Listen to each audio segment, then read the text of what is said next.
नमस्ते दोस्तों, कैसे हैं आप। मैं सुजीत कुमार इनक्रेडिबल जीएस में आपका हार्दिक स्वागत करता हूं। दोस्तों, कल फाइनल था। फाइनल में इंडिया हार गई।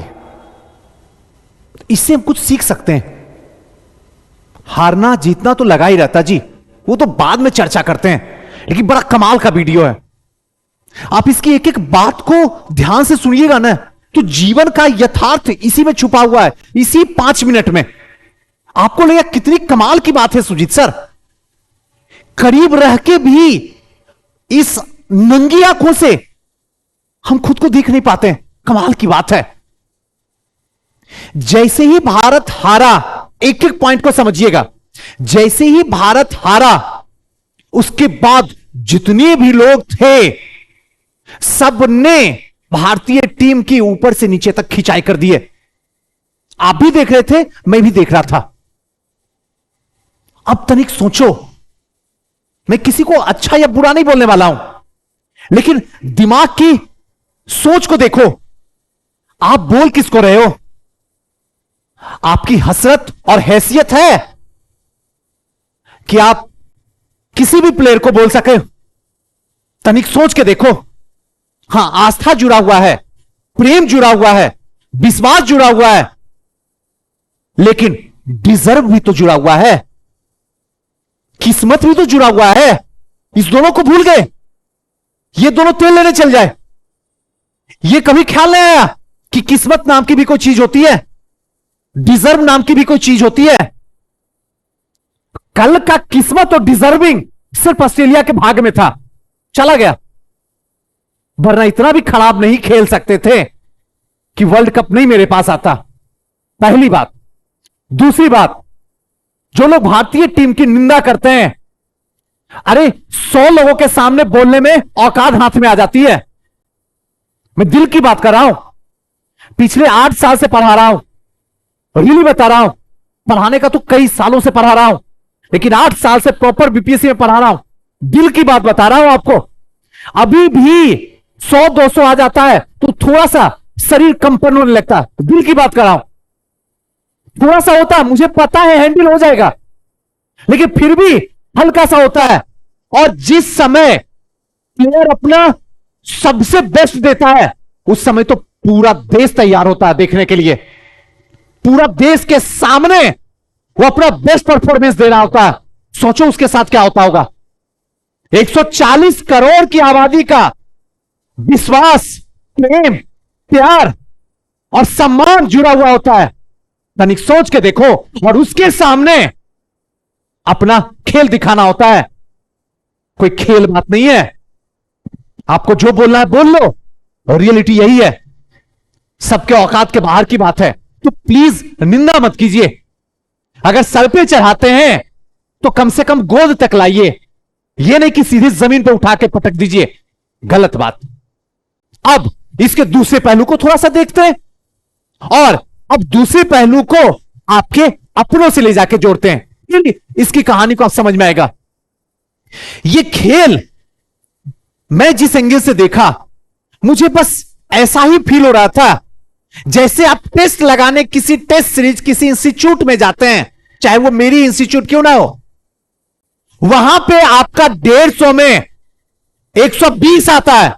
हर बार टॉप करते हैं, बार बार सुजीत सर आते हैं, गिफ्ट देते हैं और मुस्कुराते हुए फोटो खिंचाते हैं, और फिर उसी को कम्युनिटी में ले जाके लगा देते हैं।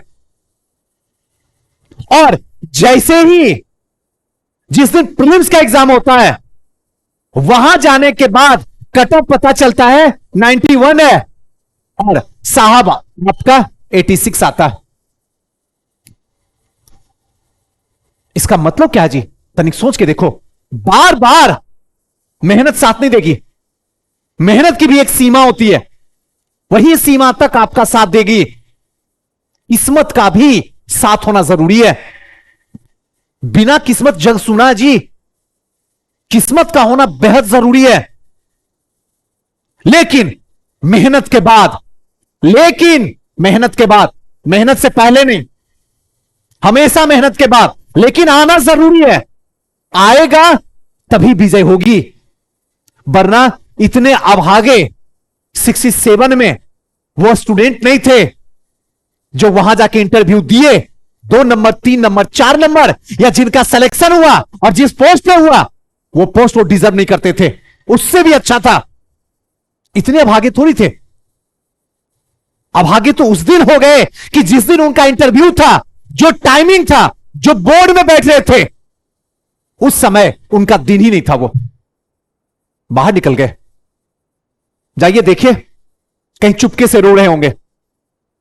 अपनी तकलीफ कहें तो किसको कहें, हमको भी नहीं बोल पाते हैं। वो सर झुकाते हैं मन ही मन, बस आंसू को गिराते हैं और नमकीन लगता है मुंह में अंदर डाल लेते हैं, क्योंकि वो जानते हैं कि सुजी सर बोले आंसू को कभी जमीन पे गिरने मत देना, इसलिए मुंह में डाल लेते हैं। नमकीन लगता है, दर्द को झेलते हैं।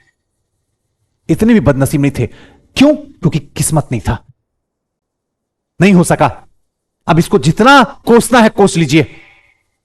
वास्तविकता यही है, यही हम सीख सकते हैं इस हार और जीत से। और हम लोग की आस्था जुड़ी होती है, हमारे परिवार की आस्था अपने बच्चों से जुड़ी होती है, लेकिन यह कहीं लिखा हुआ नहीं है जी कि एकदम फुल एंड फाइनली सिलेक्शन होगा।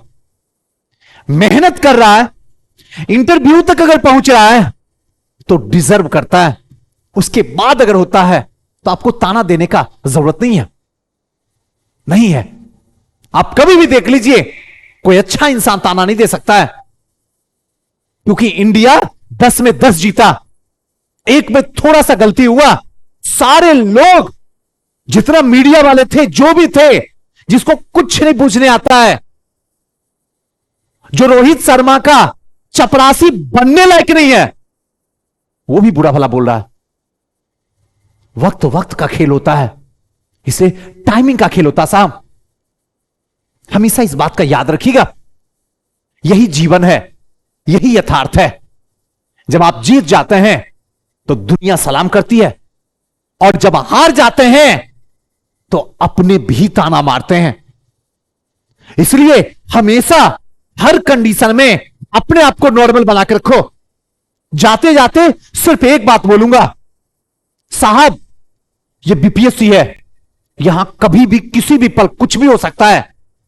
अपने आप को नॉर्मल बना के रखो। जीत भी सकते हो, हार भी सकते हो, लेकिन यह कहना कि नहीं मैं हारना सोचता भी नहीं हूं, मैं हारने के बारे में कल्पना भी नहीं करता हूं, मैं हार सकता ही नहीं हूं, तो जिस दिन हारोगे ना, सीधा सुसाइड पॉइंट पे मिलोगे।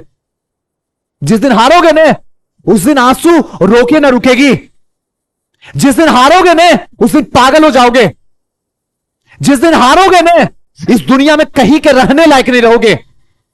इसलिए प्लीज हाथ जोड़ता हूं, हार और जीत से ऊपर उठ के जिंदगी जीजिए। सही बता रहा हूं, जो है, जो कर सकते हैं आप कीजिए। हार को भी एक सीने में लगाइए, जीत को भी एक सीने में लगाइए, ताकि जीत से, हार से सीखिए और जीत में उसको जोड़ते जाइए, और एक दिन सफल होके जमाने को एसडीएम बन के दिखाइए। चलते हैं फिर किसी नेक्स्ट वीडियो मिलते हैं। हंसते रहिए, मुस्कुराते रहिए, खुश रहिए। जय हिंद।